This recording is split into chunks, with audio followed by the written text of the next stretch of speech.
Hello students, स्वागत है आप सभी का ऑनलाइन क्लासेस के अंदर। पिछले वीडियो लेक्चर में अपन ने देखा आईआर स्पेक्ट्रोस्कोपी देख रहे थे।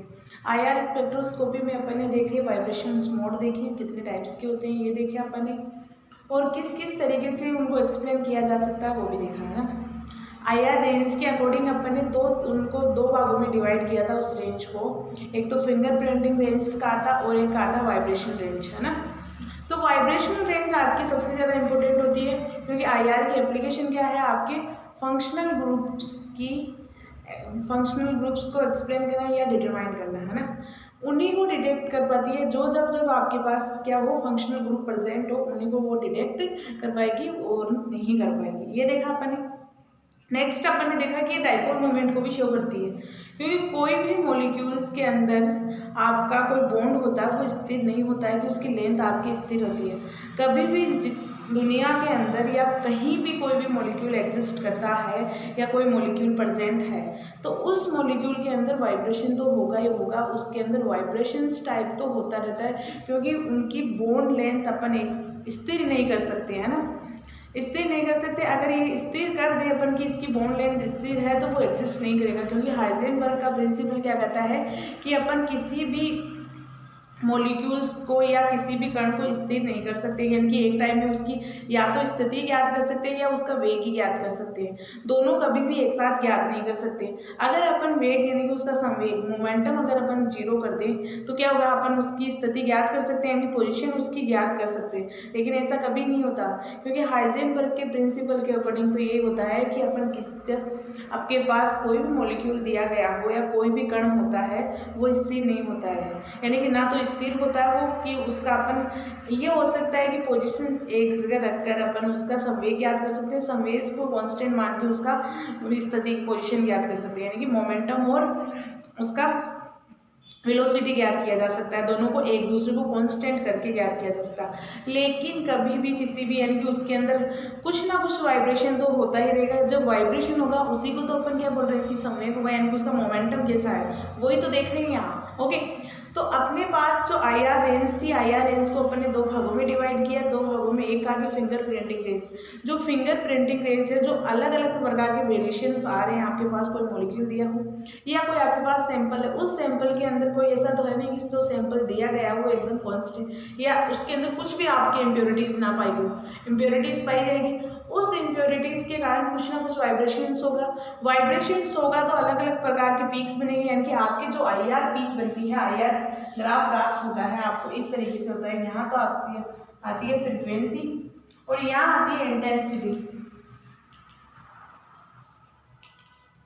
इंटेंसिटी क्या, इंटेंसिटी और फ्रीक्वेंसी, फ्रीक्वेंसी कितनी ले रहे थे 500 to 5000 या 4000 सेमी इनवर्स ये ले रहे थे इसकी, यानी कि इसकी इंटेंसिटी रेंज 500 या 400 दोनों में से कोई से भी ले सकते हैं। ये जरूरी नहीं कि अपन क्या करें कि 500 या 400 से, कहीं कहीं आपके पास इंस्ट्रूमेंट ऐसे होते हैं जिनकी रेंज कितनी होती है 500 या 400 के आसपास होती है। ओके, तो इनके अंदर इतनी रेंज की रेडिएशन अपन अप्लाई कर सकते हैं, मतलब, है ना। अब आपके जो ग्राफ प्राप्त होता है वो आपके इस तरीके से प्राप्त होगा।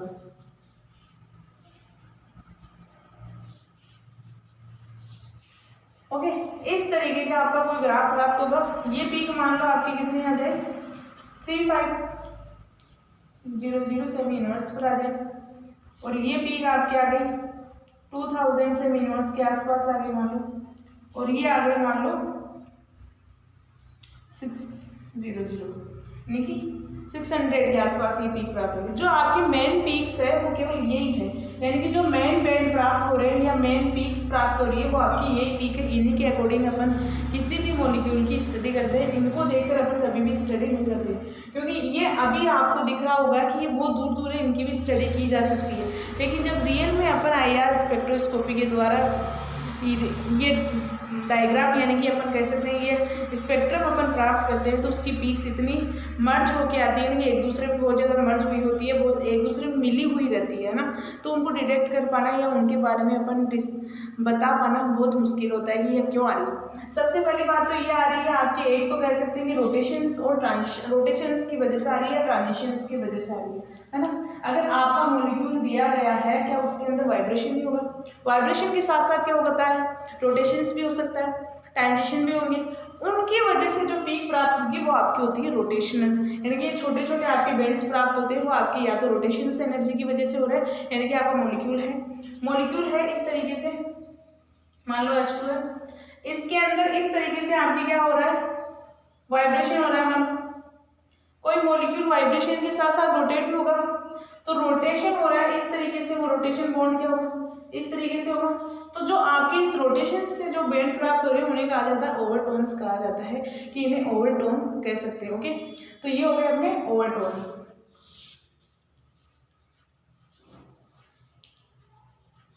ओवरटोन्स होते हैं छोटे छोटे पीक्स। ओके, तो इस तरीके से आपके IR स्पेक्ट्रम प्राप्त किया जाता है। अब बात आती है कि आपके IR स्पेक्ट्रम तो प्राप्त कर लेंगे अपन, लेकिन जो फ्रीक्वेंसी है वो किस पे डिपेंडेंट करती है, यानी कि इसके फैक्टर देखेंगे कितने प्रकार के फैक्टर्स होते हैं जिन पे ये डिपेंड करती है कि चेंजेस करने पर क्या पीक भी चेंज होगी या नहीं होगी। ओके, तो फर्स्ट है आपके बॉन्ड स्ट्रेंथ, सबसे बड़ा है आपके जो इंपॉर्टेंट फैक्टर है वो होता है बॉन्ड स्ट्रेंथ या रिड्यूस मास। ओके, दोनों की वजह से ही क्या होता है, आपकी फ्रीक्वेंसी में चेंजेस आते हैं। ओके,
देखिए अपन देख रहे हैं factor affecting of stretching frequency, यानी कि जो आपकी फ्रीक्वेंसी दी गई है उसको कौन कौन से फैक्टर इफेक्ट करते हैं। ओके, वो देख रहे हैं अपन, है ना।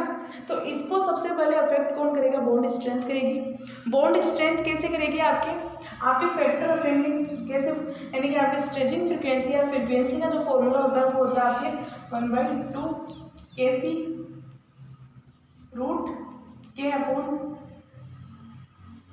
Reduce mass. ओके, तो इस पे डिपेंड करता है, सॉरी SC।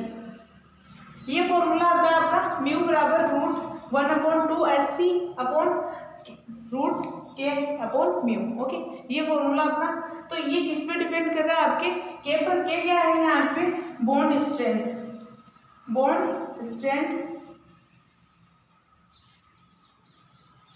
म्यू क्या है, रिड्यूस मास, या कह सकते हैं रिड्यूस मास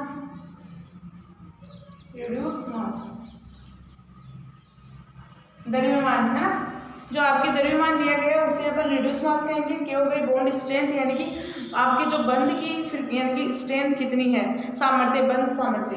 ओके, इसे बोलते हैं बंध सामर्थ्य। ओके, जो H हो गया वो होगा प्लांक कांस्टेंट हो गया आपका, C हो गई आपके प्रकाश का वेग हो गया। तो ये है आपकी फ्रीक्वेंसी का फॉर्मूला। म्यू बार मतलब ये न्यू बार लिखा है, मतलब ये हो गया आपका फ्रीक्वेंसी। ओके, तो फ्रीक्वेंसी आपके डायरेक्ट किसके समानुपाती है, अगर देखा जाए तो किसके है, के है। आपके जिसमें जितनी बॉन्ड स्ट्रेंथ होगी, कोई भी मॉलिक्यूल दिया गया अगर जितनी बॉन्ड स्ट्रेंथ होगी उसकी फ्रीक्वेंसी भी उतनी ही ज़्यादा होगी, यही होगा। यानी कि बॉन्ड स्ट्रेंथ अगर ज़्यादा है तो उसकी फ्रीक्वेंसी भी ज़्यादा होगी। तो अपने पास मान लो इस तरीके से कोई बॉन्ड है, कार्बन सिंगल डबल बॉन्ड और ये ट्रिपल बॉन्ड। इस तरीके से अगर कोई बॉन्ड दिया गया है उसमें पूछते हैं कि इसकी फ्रीक्वेंसी किसमें सबसे ज़्यादा होगी, क्योंकि रेंज याद करना तो इम्पोर्टेंट, वो होता नहीं कि अपन सारी रेंज याद हो सके। तो उनको किससे अपन ज्ञात किया कर सकते हैं कि अपन इस बॉन्ड स्ट्रेंथ से आइडिया लगा सकते हैं कि इसकी होगी, जिसकी सबसे ज़्यादा स्ट्रेंथ होगी उसकी फ्रीक्वेंसी भी सबसे ज़्यादा होगी। बॉन्ड बंध सामर्थ्य का मतलब होता है कि बंध कितना मजबूत है। सिंगल बॉन्ड है, मजबूत नहीं होगा, डबल बॉन्ड मजबूत होगा, ट्रिपल बॉन्ड और भी मजबूत होगा, है ना। तो उसकी अपन देख सकते हैं उसकी स्ट्रेंथ सबसे ज़्यादा है ओके, तो वो देख रहे हैं। तो यहाँ अगर फ्रीक्वेंसी ऑर्डर पूछा जाए कि इसके अंदर फ्रीक्वेंसी ऑर्डर बताइए, ओके, तो ये फ्रीक्वेंसी ऑर्डर होगा आपका इसकी, यानी कि सबसे ज़्यादा जो स्ट्रेंथ होगी, बॉन्ड स्ट्रेंथ, वो आपकी किसकी होगी, ट्रिपल बॉन्ड की होगी। फिर आपके डबल बॉन्ड की होगी, फिर आपके सिंगल बॉन्ड की होगी। तो जो आपका ये ऑर्डर है, आपके पास जो फ्रीक्वेंसी का ऑर्डर है, वही आपका क्या है, बॉन्ड स्ट्रेंथ का भी ऑर्डर है। ओके, तो एक फैक्टर तो हो गया अपने पास कि ये किस पे डिपेंड कर सकता है, बॉन्ड स्ट्रेंथ पर डिपेंडेड होता है, कि अगर आपके पास किसी भी मॉलिक्यूल के अंदर बॉन्ड स्ट्रेंथ इंक्रीज होती है, यानी कि उसकी सामर्थ्य बंध कितना मजबूत बन रहा है, उसके ऊपर डिपेंड करता है। और नेक्स्ट आपका रिड्यूस मास पे, रिड्यूस मास पे क्या है, आपके इनडायरेक्टली प्रोपोर्शनल है, ये डायरेक्टली प्रोपोर्शनल है। मतलब हो गया कि आपके पास जब जब फ्रीक्वेंसी इंक्रीज होगी, जब जब आपकी फ्रीक्वेंसी होगी इंक्रीज, तब क्या होगा, आपके बॉन्ड स्ट्रेंथ भी क्या होगी, इंक्रीज होगी। जिसके अंदर सबसे ज़्यादा फ्रीक्वेंसी पाई जाती है, समझ लेना वहाँ सबसे ज़्यादा स्ट्रॉन्ग बॉन्ड बनने वाला है। अगर आपके पास कोई बॉन्ड दिया गया, उससे पूछा जाए कि इसकी स्ट्रेंथ, उसकी बॉन्ड कैसा बनेगा, या कह सकते हैं कि कितना है, अगर आपकी फ्रीक्वेंसी अच्छी है तो मतलब कि उसके अंदर क्या होगा, उसकी बॉन्ड स्ट्रेंथ भी अच्छी होगी और उसका फ्रीक्वेंसी भी सबसे ज़्यादा होगी। ओके, एक फैक्टर ये हो गया अपना। नेक्स्ट है कि ये आपके किसके डिपेंडेंट करता है, म्यू पर भी डिपेंड करता है, यानी कि रिड्यूस मास पर भी डिपेंड करता है। मास का मतलब बस ये समझो कि रिड्यूस मास का है ना, कि जितना जिसका ज़्यादा मास होगा उसकी फ्रीक्वेंसी भी उतनी ही ज़्यादा होने वाली है। ओके, सॉरी, उतनी ही कम होने वाली है। ओके, क्योंकि ये क्या है, इनडायरेक्टली प्रोपोर्शनल है। इनडायरेक्टली प्रोपोर्शनल का मतलब हो गया है म्यू बार 1/, रिड्यूस मास कर सकते हैं। ओके, जितना जिसका सबसे ज़्यादा रिड्यूस मास होगा उसकी फ्रीक्वेंसी ही उतनी कम आने वाली है। फ्रीक्वेंसी का मतलब कि जो आपके सेमी इनवर्स के अंदर जो वैल्यू दी होती है, यानी कि जो IR रेंज है आपके 400 से 4000 के बीच में जो रेंज दी गई है, उस रेंज के अकॉर्डिंग अपने को देखना है कि किसकी सबसे ज़्यादा होगी। जिसका मास ज़्यादा उसकी ही आपके पास वैल्यू कम आएगी, और जिसकी वैल्यू ज़्यादा होगी उसकी ही क्या होगी, अगर जिसकी सबसे ज़्यादा वैल्यू होती है उसका मतलब ये हो गया कि उसके अंदर जो मास है उसका वो कम आएगा। ओके, द्रव्यमान। तो अपने पास मान लो एक है CF, CL, CBr और CI। इसमें पूछा जाए कि सबसे ज़्यादा फ्रीक्वेंसी किसकी होगी। ओके, आपके पास ऐसे कोई दिया गया होगा, उसमें पूछते हैं कि फ्रीक्वेंसी कितनी होगी, किसकी सबसे ज़्यादा होगी। तो उस कंडीशन में अपने को क्या करना है, इसको अपन किससे सोल्व कर सकते हैं, फैक्टर कौन सा लगा सकते हैं, इसके अंदर लगाएंगे रिड्यूस मास वाला फैक्टर ही अपन यूज़ करने वाले हैं। क्योंकि अपने पास अपन बॉन्ड स्ट्रेंथ से याद कर सकते हैं, लेकिन इतना अपन को उतना अच्छा याद नहीं है, क्योंकि स्ट्रेंथ अपन कहाँ लगा सकते हैं कि आपके पास डबल ट्रिपल बॉन्ड हो या सिंगल बॉन्ड का अगर हो जाए, तो उसके अंदर अपने को ओवरलैपिंग देखनी, जितनी अच्छी ओवरलैपिंग होगी उसकी बॉन्ड स्ट्रेंथ ही उतनी अच्छी होगी। अगर बॉन्ड स्ट्रेंथ उतनी अच्छी होती है, मतलब उसकी फ्रीक्वेंसी भी उतनी ही ज़्यादा होगी। तो यहाँ ये फैक्टर भी अपन यूज़ कर सकते हैं कि किसमें सबसे ज़्यादा ओवरलैपिंग अच्छी होगी, इसमें ही होगी। क्योंकि कार्बन और फ्लोरीन में क्या है, आपके पास ऑर्बिटल्स का गैप कम है और इनमें सबसे ज़्यादा गैप हो जाएगा, यानी कि आपके ओवरलैपिंग सबसे ज़्यादा अच्छी। अगर ओवरलैपिंग का ऑर्डर पूछा जाए कि सबसे ज़्यादा अच्छी ओवरलैपिंग किसमें सबसे ज़्यादा होगी, तो वो होगी CF में, CL में, CBr में या CI में। ओके, तो अपना ऑर्डर होगा ओवरलैपिंग के केस में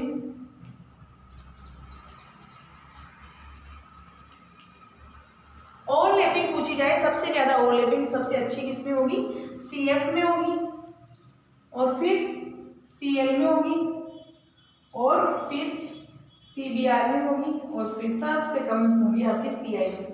क्योंकि आपके पास जो दिया गया ऑर्बिटल्स है, यानी कि आपके पास ये किसमें 2p नहीं हो रही है, 2p के अंदर तो सबसे अच्छी ओवरलैपिंग होती है। फिर ये किसमें आ गई, 2p और 3p में आ गई, ये फिर किसमें आ गई, 2p 4p में आ गई, और ये किसमें आ गई, 2p 5p के अंदर आ गई। यानी कि आपके पास जो ओवरलैपिंग हो रही है, यानी कि 2p ऑर्बिटल और 2p ऑर्बिटल, क्योंकि कार्बन के लास्ट इलेक्ट्रॉन p में जाएंगे और फ्लोरीन के भी p में जाएंगे। कौन से में जाएंगे, 2p में जाएंगे। तो इन दोनों की ओवरलैपिंग अच्छी होती है, नहीं जो आपके सेम ऑर्बिटल्स के, या कह सकते हैं समान उपकोष वाले ऑर्बिटल्स की ओवरलैपिंग अच्छी मानी जाती है, कंपेयर करें किससे, असमान ऑर्बिटल्स यानी कि 2p 3p, यानी कि 2 और 3 आपका उपकोष कौन सा हो गया 2p और वो 3p हो गया, तो इन दोनों की अगर ओवरलैपिंग करवाएं तो अच्छी नहीं होगी, जबकि आपके 2p समान उपकोष वालों की क्या होती है ओवरलैपिंग अच्छी होती है। जैसे जैसे आप इंक्रीज करते जाओगे, है ना, जैसे जैसे आप इंक्रीज करते जाओगे उपकोष को, यानी कि अब आपके पास गैप देखो 2 से 5 सॉरी 2p लास्ट में जो CI है बॉन्ड बनेगा, CI के बीच में कार्बन और हाइड्रोजन के बीच में बॉन्ड बनेगा, वो क्या है 2p और 5p के, यानी कि जो 2p दिया गया है और एक 5p दिया गया है, तो उपकोष बहुत ज़्यादा चेंजेस हो गए, इनके बीच में बहुत ज़्यादा डिस्टेंस हो गया तो इनकी ओवरलैपिंग भी अच्छी नहीं होगी। तो आपके पास आपको ओवरलैपिंग का ऑर्डर प्राप्त हो गया। ये ओवरलैपिंग अगर अच्छी है मतलब कि बॉन्ड स्ट्रेंथ भी हो जाएगा, बॉन्ड भी अच्छा खासा बनेगा इनके बीच में, तो बॉन्ड भी मजबूत होगा, तो ये स्ट्रेंथ लगा सकते हैं कि ये बॉन्ड स्ट्रेंथ पर भी सेम होगा। तो जो ओवरलैपिंग होती है वही तो आपकी क्या होती है समानुपाती, बॉन्ड स्ट्रेंथ की ओवरलैपिंग किसके समानुपाती होती है, ओवरलैपिंग बॉन्ड स्ट्रेंथ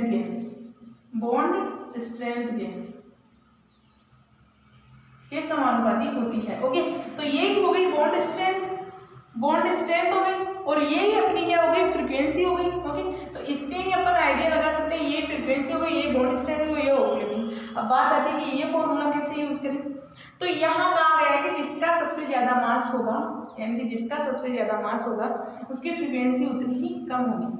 तो यहाँ मास सबसे ज्यादा किसका है, इसी का आयोडीन है, कार्बन और आयोडीन, कार्बन और आयोडीन की सबसे ज्यादा मास यानी कि उसका द्रव्यमान कितना है, परमाणु क्रमांक भी देख सकते हैं, द्रव्यमान देखें, द्रव्यमान सबसे ज्यादा किसका आयोडीन का होगा और सबसे कम किसका होता है, फ्लोरीन का होता है। तो अगर सबसे कम इसका है, अगर इसका द्रव्यमान कम है यानी कि म्यू की वैल्यू कम है, तो क्या होगा फ्रीक्वेंसी क्या होगी, ज्यादा होगी।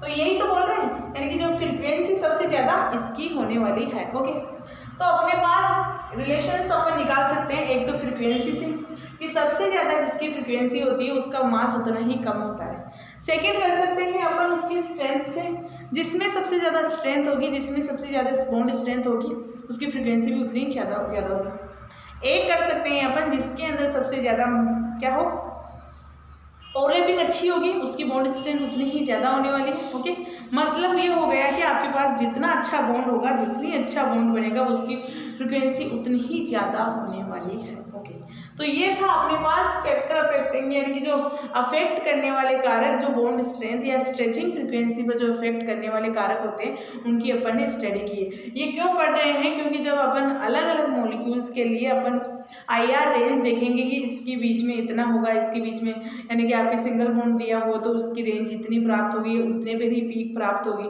जो ग्राफ बनाया था अपन ने अभी, उस ग्राफ के अंदर जो ग्राफ बनाया ऐसा ग्राफ था, यहाँ होगी फ्रीक्वेंसी, यहाँ होगी इंटेंसिटी, तो ऐसा कुछ ग्राफ बना रहे थे। उसके अंदर बता रहे थे कि ऐसी कुछ पीक आती है, यानी कि इनकी लेंथ सबसे ज़्यादा होती है, इनकी सबसे कम होती है। जो इनकी सबसे ज़्यादा होती है वो पीक कहाँ पर प्राप्त होगी, तो उसके आधार पर ही अपन उसकी मॉलिक्यूल फॉर्मूले को डिटेक्ट करते हैं कि इसका कितना मॉलिक्यूलर फॉर्मूला होगा, कौन सा इसमें आपके फंक्शनल ग्रुप होगा। ओके, तो नेक्स्ट क्लास में देखेंगे उनकी रेंज कितनी है और कितने पर ये प्राप्त होते हैं।